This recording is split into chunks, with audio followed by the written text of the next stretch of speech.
দর্শকদের স্বাগত জানাই নিউজ 24 চাকুলিয়ায়। আমার নাম জামিল আক্তার।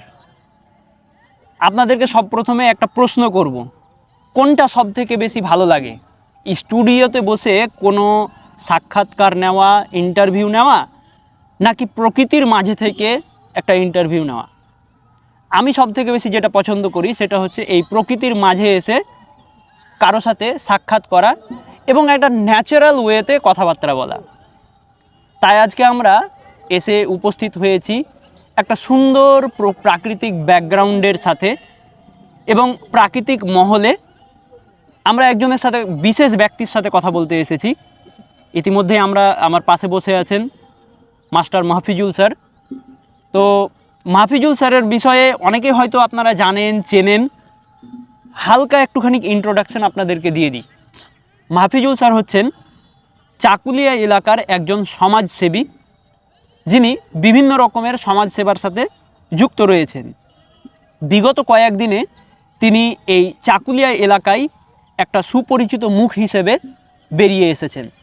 তো আজকে চাকুলিয়ার যে সার্বিক উন্নয়ন, কিসের ওপর ভিত্তি করে এই সার্বিক উন্নয়ন হতে পারে, সেই সমস্ত বিষয় নিয়ে আজকে আমরা আলোচনা করব।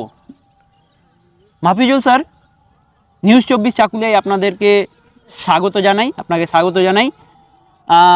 প্রথমেই যেটা আমি আপনার বিষয়ে হালকা একটু জানতে চাইব, আপনার পরিচয়টা। ধন্যবাদ নিউজ 24 চাকুলিয়া। আপনার সমস্ত দর্শকবৃন্দ সকলকে আমার অন্তরের অন্তঃস্থল থেকে সালাম, ধন্যবাদ, আমার ভালোবাসা, শুভেচ্ছা। যেটা প্রশ্ন করলেন যে চাকুলিয়ার সার্বিক উন্নয়ন বলতে কি বোঝায়, এক কথায় যে একটা বিধানসভা তথা একটা এলাকার সার্বিক উন্নয়নের মাপকাঠি কি হতে পারে। তো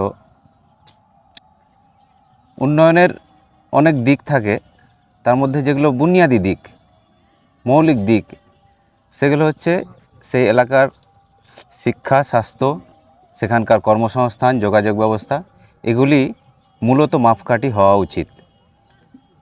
সেই নিরিখে আজকে বর্তমানে চাকুলিয়ার যে অবস্থান আছে সেটা কিন্তু পশ্চিমবঙ্গের আর অন্যান্য যে বিধানসভা ক্ষেত্রগুলো আছে বা ব্লক আছে সেগুলোর থেকে কিন্তু আমরা অনেকটাই পেছনের সারিতে আছি।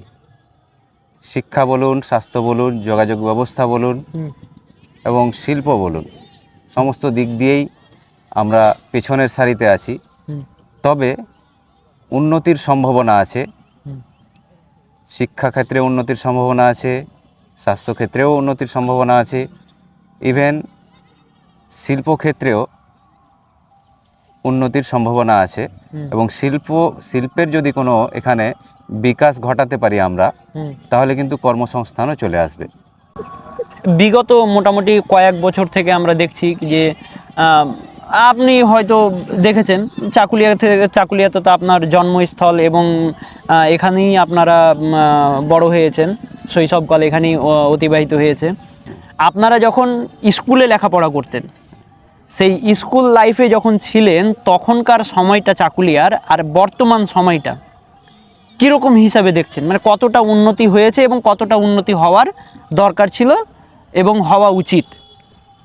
স্কুলের কথা বললেন, স্কুল লাইফ, আমি প্রাথমিক স্কুলে পড়েছি চাকুলিয়া, প্লাস হাই স্কুলেও 2 বছর পড়েছি।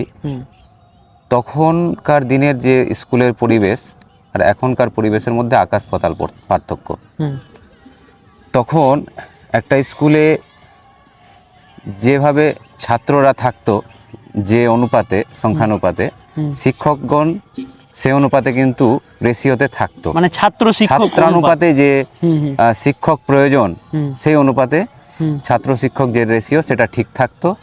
এবং স্কুলে, প্রাইমারি স্কুল বলুন, হাই স্কুল বলুন, সেগুলোতে পঠন পাঠনটা ভালো হতো। এমনকি আমাদের এই চাকুলিয়া থেকেই প্রাইমারি স্কুল, হাই স্কুলে পড়াশুনো করে অনেক দূর এগিয়ে যেত ছেলেমেয়েরা। সেক্ষেত্রে বর্তমানে যদি দেখেন, প্রাইমারি স্কুল বা হাই স্কুলে ছাত্র দেখা গেল এক একটা হাই স্কুলে 5,000-6,000 ছাত্র, কিন্তু শিক্ষক মাত্র 23 জন, 25 জন বা 17-18 জন। এইরকম সংখ্যক শিক্ষক দিয়ে এত বিশাল সংখ্যক ছাত্রদের পঠন পাঠনের মান ধরে রাখা কার্যত অসম্ভব। তো বর্তমানে শিক্ষার যে বেহাল দশা তার কিন্তু অন্যতম কারণ হচ্ছে অনিয়মিত শিক্ষক নিয়োগ, যেটা কিন্তু আগে আমরা দেখেছিলাম যে প্রত্যেক বছর নিয়মিতভাবে এসএসসির মাধ্যমে শিক্ষক নিয়োগ কিন্তু হতো এবং স্কুলগুলোতে ছাত্র ও শিক্ষকের অনুপাতের ভারসাম্য ঠিক থাকতো এবং হাই স্কুলে যে লেখাপড়ার পরিবেশটা সৃষ্টি হতো তা থেকে কিন্তু ছেলেমেয়েরা অনেক দূরে গিয়ে যেত। আমরা আগে গ্রাম থেকে অনেক স্টুডেন্টকে দেখতে পেতাম যারা কিন্তু উচ্চশিক্ষার জন্য কলকাতা যেত, কিন্তু বর্তমানে কলকাতার কলেজ ইউনিভার্সিটিগুলো ফাঁকা থেকে যাচ্ছে, অ্যাডমিশনই হচ্ছে না, ছেলেই নেই। কারণ কি, যে ফ্লো অফ যে স্টুডেন্টস, যেটা উচ্চশিক্ষার জন্য যে ছেলেরা তৈরি হতো হাই স্কুলে, প্রাইমারি স্কুল থেকে হাই স্কুলে, ওই জায়গাটাতে পুরো ব্রেক হয়ে গেছে একটা। মোটামুটি আমাদের এলাকার তো বেশ কিছু স্কুল আছে, হাই স্কুল আছে এরকম, যেগুলো রাজ্য স্তরে আর কি বিগত দিনে আমরা দেখেছি কি যে রেজাল্ট হয়েছে। তাহলে কীভাবে এটা বলা যায় যে, দেখুন, একজন স্টুডেন্ট বোর্ডে টপ করে দিল, সেটা থেকে কিন্তু পুরো এলাকাটাকে বিবেচনা করা ঠিক হবে না। আমরা যদি সংখ্যার দিকে যাই, যে আমাদের এখানে টোটাল এখন কত শিক্ষার্থী মাধ্যমিক দিচ্ছে, পুরো বিধানসভাতে দেখা গেল যে প্রায় 3000 স্টুডেন্ট, 4000 স্টুডেন্ট মাধ্যমিক পরীক্ষা দিচ্ছে।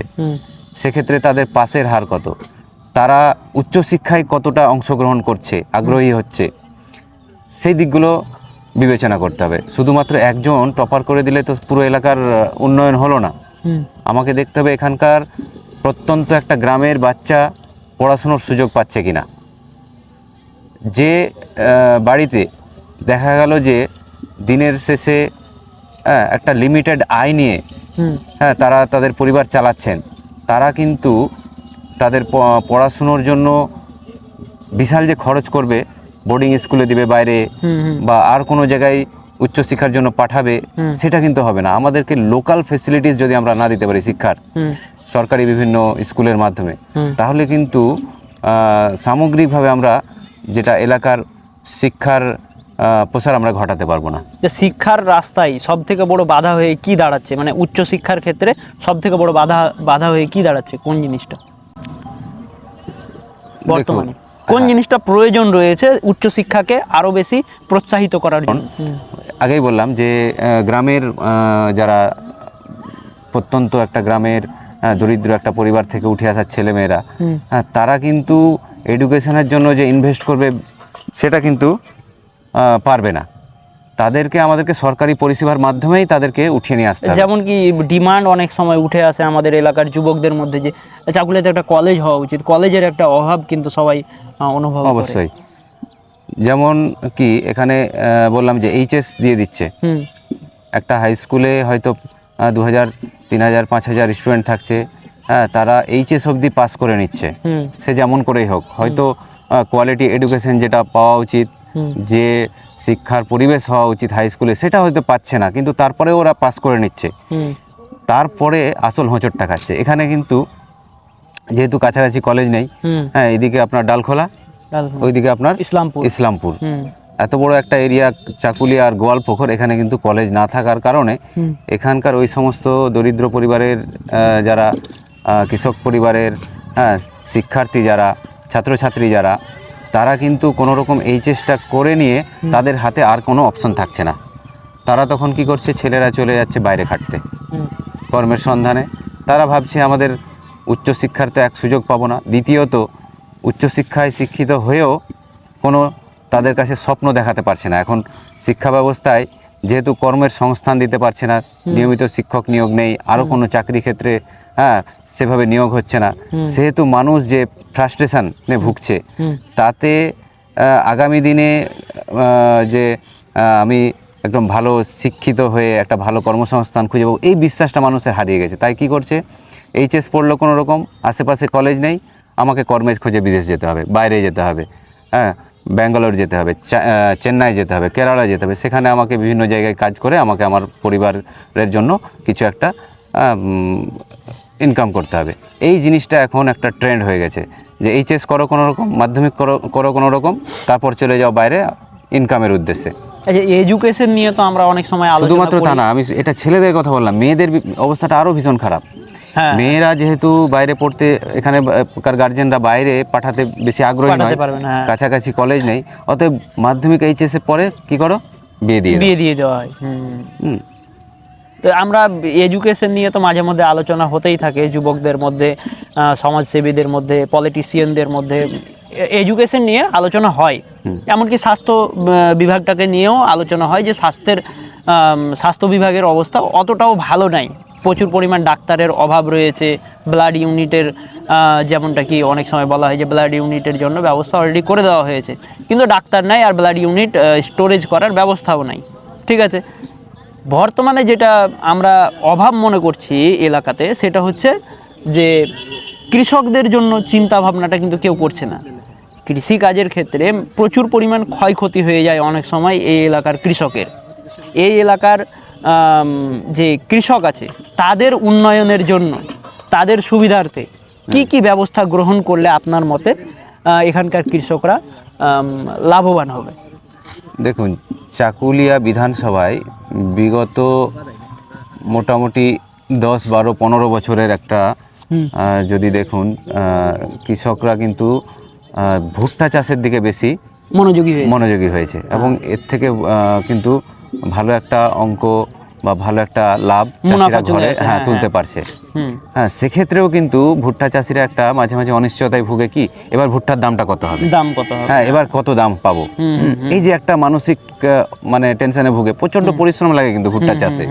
হ্যাঁ, এখানকার চাষিরা প্রচণ্ড পরিশ্রম করে ভুট্টা চাষ করে ফসল তোলার পরে তারা টেনশনে থাকে যে আমরা দাম পাবো তো, এমনকি দূর দূরান্তে গিয়েও বিক্রি করতে হয়। যখন বিক্রি করার সময় সেই জায়গায় যদি আপনি বলেন এখানকার চাষিদের জন্য কি করা উচিত বা কি ব্যবস্থা নেওয়া উচিত, তাহলে প্রথমে বলতে হবে যে এদের যে এক্সপেকটেশন রেট যেটা পাওয়া উচিত, তাদের আশানুরূপ যে দাম, সেটা সুনিশ্চিত করা এমএসপি, উচিত। হ্যাঁ, সেইটা কিন্তু সুনিশ্চিত করতে হবে ভুট্টা চাষের ক্ষেত্রে এখানে। তাহলে এরা নিশ্চিন্তে চাষবাস করতে পারবে এবং তাদের যে ভুট্টা চাষের লাভ করে তারা কিন্তু তাদের পরিবারকে সচ্ছলভাবে চালাতে পারবে। চাকুলিয়ার পার্শ্ববর্তী বেশ কিছু এলাকা আছে যেখানে সবজি চাষ খুব ভালো হয়, কিন্তু ওই সবজি কিন্তু বেশি দিন কিন্তু টিকে থাকে না, অথবা এই সবজি যখন খুব বেশি পরিমাণ আর কি সবজি হয়ে যায়, সেই সবজি কিন্তু বাইরে ট্রান্সপোর্ট করার মতো, বাইরে রপ্তানি করার মতো কিন্তু ব্যবস্থা থাকে না।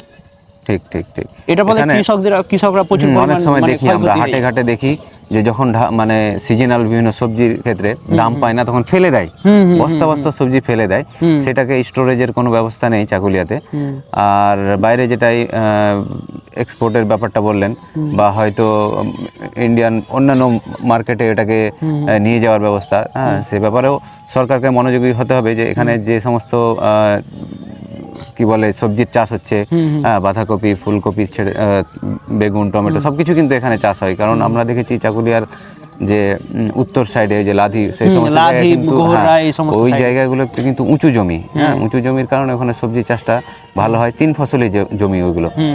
তো এখানে কিন্তু একটা ধরতে গেলে কি যে মানে বলা যায় যে ঈশ্বরের কিন্তু আশীর্বাদ আছে এই চাকুলিয়া এলাকাটাকে, বলা যায় উত্তর দিনাজপুরেই পুরোপুরি আছে, কারণ এখানে জলের প্রচুর পরিমাণ প্রাচুর্য রয়েছে, ভূমিগত জল প্রচুর পরিমাণ প্রাচুর্য রয়েছে। কারণ অন্যান্য যে স্টেটগুলো আছে আমরা দেখতে পারবো যে খরার সময় এত বেশি খরা হয় যে মাটি ফেটে যায়, যার ফলে চাষাবাদে প্রচুর পরিমাণ তাদের ক্ষতি হয়, সরকারের কাছ থেকে সহায়তার প্রয়োজন পড়ে।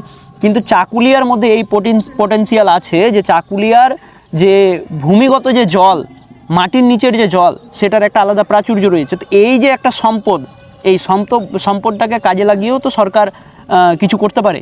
আমরা চাকুলিয়াতে এমন একটা ভৌগোলিক পরিবেশে আছি, হ্যাঁ মানে অনুকূল পরিবেশ চাষবাসের ক্ষেত্রে, যে উত্তরে আছে আপনার পাহাড়ি অঞ্চল, সেখান থেকে আপনার যে মৌসুমী বায়ু ধাক্কা খেয়ে আমাদের এখানে এসে ভালো বৃষ্টি হয়, সেই জন্য জলের অভাব হয় না। জলসেচের ব্যবস্থা হয়তো উন্নত নেই, কিন্তু তারপরেও আমাদের এখানে চাষিদের কোনো অসুবিধা হয় না চাষবাসের ক্ষেত্রে।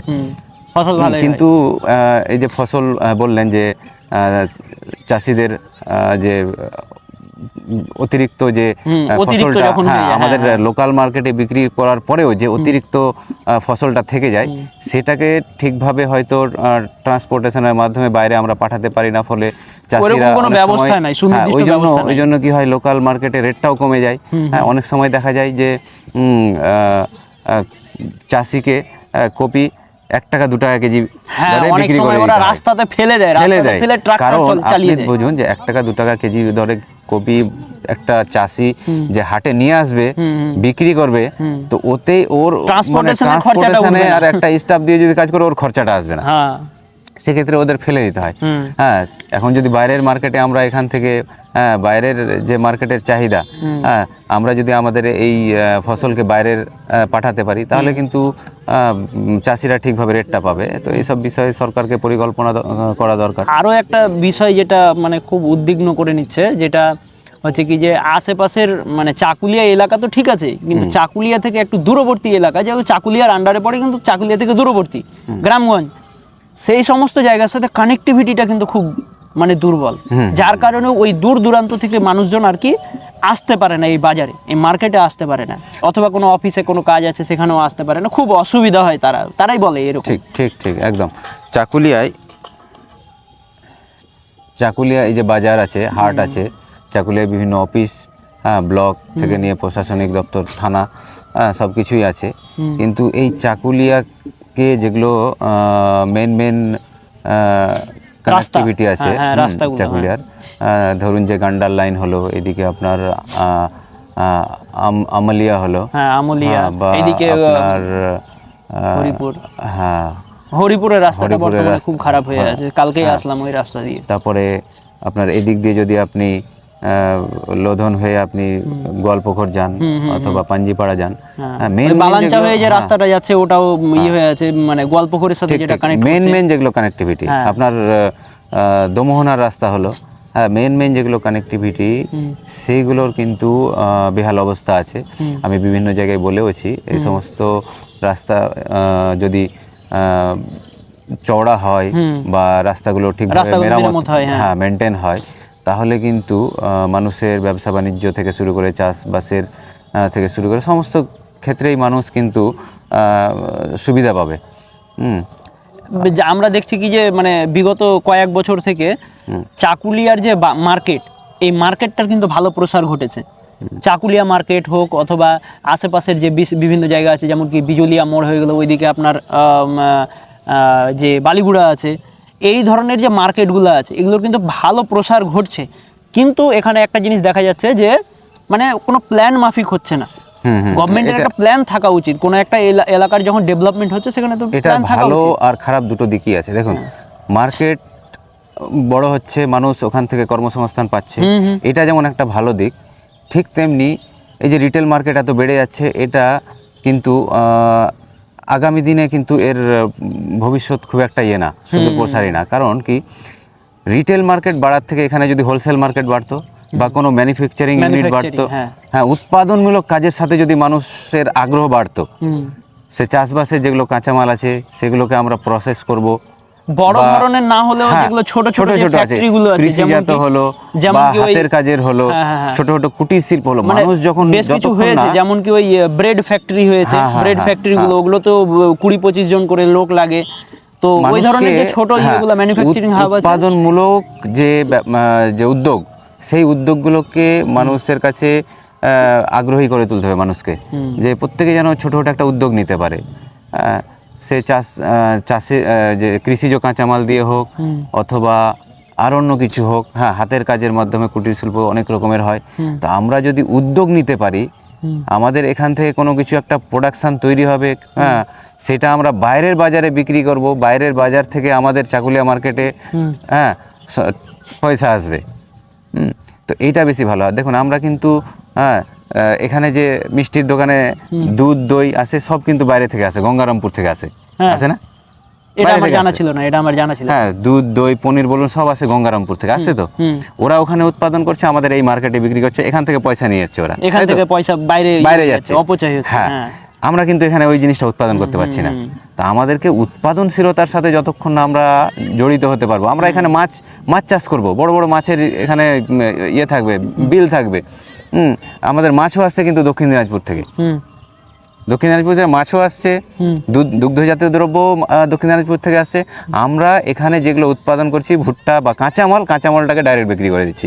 এখানে কোনো কিছু কিন্তু মানে আমরা ওটাকে প্রসেস করে বিক্রি করতে পারছি না। ওই জন্য কিন্তু আমাদের এলাকায় দেখবেন যে ডেভেলপমেন্টটা ঠিকভাবে হয়নি। মানুষ যে কর্মসংস্থানের অভাবে বাইরে চলে যাচ্ছে, বাইরে যাওয়ার প্রবণতাটা এখানে সবচেয়ে বেশি চাকুলিয়াতে। তার কারণ কিন্তু এখানে এটাই যে আমরা উদ্যোগের সাথে বা ছোট বড় যে কোনো উদ্যোগ আমরা নিজে থেকে যে কোনো কিছু তৈরি করব, ম্যানুফ্যাকচারিং এর সাথে আমরা বাইরে পাঠাবো, আমরা বাইরে থেকে নিব না, আমরা বাইরে পাঠাবো। এই জিনিসটা যখন আসবে, ট্রেন্ডটা যখন আসবে চাকুলিয়ার মানুষের, তখন কিন্তু আমাদের এখানে সত্যিকার অর্থে ডেভেলপমেন্টটা শুরু হবে। কিন্তু মানুষের মাথায় ওই আইডিয়াটা আসতেও তো হবে, মানুষ এডুকেট হবে, মানুষ জানবে, বিভিন্ন জায়গায় ঘুরবে, তাহলে না মানুষ বুঝতে পারবে।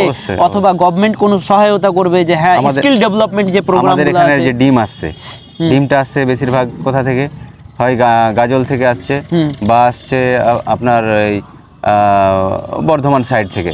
হ্যাঁ, ডিম আসছে। তো আমাদের এখানে তো একটা বড় হ্যাচারি হওয়ার দরকার, যেখান থেকে ডিম উৎপন্ন হবে, বা এখানে একটা পোলট্রি ফার্ম বড়। তো এই ধরনের জিনিসগুলো যদি আমরা উদ্যোগ আগামী দিনে নিতে পারি, তাহলেই কিন্তু চাকুলিয়ার সার্বিক উন্নয়ন, যেটা আপনি প্রথমে বলেছিলেন, চাকুলিয়ার সার্বিক উন্নয়নের জন্য মূলত চাকুলিয়াতে ইন্ডাস্ট্রিয়ালাইজেশন করতে হবে, শিল্প নিয়ে আসতে হবে। চাকুলিয়া এন্ড গোয়ালপুকুর, চাকুলিয়া গোয়ালপুকুর এবং এই যে এলাকাগুলো আছে, এগুলোকে বলে পরিযায়ী শ্রমিকদের হাব। একদম, মানে এখান থেকে সব থেকে বেশি শ্রমিক যায় বাইরে কাজ করতে। তাহলে এই ধরনের যদি কর্মসংস্থানগুলো হয়, তাহলে পরে তাদেরকে আর বাইরে যাওয়ার প্রয়োজন পড়বে না, তারা নিজের এলাকায় আর কি কর্মসংস্থান পেয়ে যাবে। একদম একদম। এর জন্য প্রয়োজন যে সরকারের দ্বারা যে স্কিল ডেভেলপমেন্ট প্রোগ্রামগুলো, সেগুলো যদি দেওয়া হয়, মানুষকে সচেতন করা হয়, মানুষকে বিভিন্ন রকমের আইডিয়া দেওয়া হয়, কাউন্সেলিং করা হয়, তাহলে পরে তারা হয়তো এই সব জিনিসগুলো জানতে পারবে। তো এরকমভাবেই তাহলে আমাদের এলাকার সার্বিক যে উন্নয়নটা সেটা সম্ভব।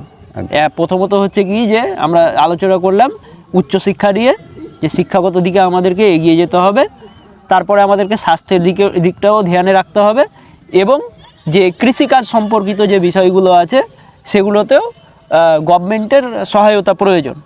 এমনকি ট্রান্সপোর্টেশনের জন্য ভালো যোগাযোগ ব্যবস্থার প্রয়োজন। তো এই সমস্ত কিছু যদি থাকে, তাহলে পরে চাকুলিয়ার সার্বিক উন্নয়নটা করা সম্ভব। তো এটা আমরা প্রথমবার আলোচনা করছি এই বিষয়ে। খুব বেশি আশাবাদী যে যেভাবে বিশ্বায়নের এই যুগে খুব বেশি দিন চাকুলিয়ার আমরা অনুন্নয়নের বেড়াজালে আবদ্ধ থাকবো না আশা করছি। যেভাবে ইয়াং জেনারেশন আপডেটেড হচ্ছে, তাতে আশা করছি যে আমরা এই সব কিছুই আস্তে আস্তে আমরা পাবো। আমি খুব ভীষণভাবে আশাবাদী। তো ধন্যবাদ। আমরা এটা প্রথমবার এ ধরনের কোনো উদ্যোগ গ্রহণ করলাম, যে প্রকৃতির মাঝে এসে চারিদিকে অনেকেই খেলাধুলা করছে, বাচ্চারা এইদিকে হাঁস মুরগি ডাকাডাকি করছে, কনসেন্ট্রেশনটা আমাদের অন্যদিকে চলে যাচ্ছে। কিন্তু যাই হোক, প্রথমবার এ ধরনের একটা কিছু করার চেষ্টা করলাম। আশা করছি আপনারা এটাকে অ্যাপ্রিসিয়েট করবেন এবং আমাদের এই ভিডিওটাকে লাইক করবেন, এবং আরও যে আপনাদের আত্মীয় স্বজন আছে, পরিচিত যারা আছে, তাদের কাছে এই ভিডিওটি শেয়ার করবেন।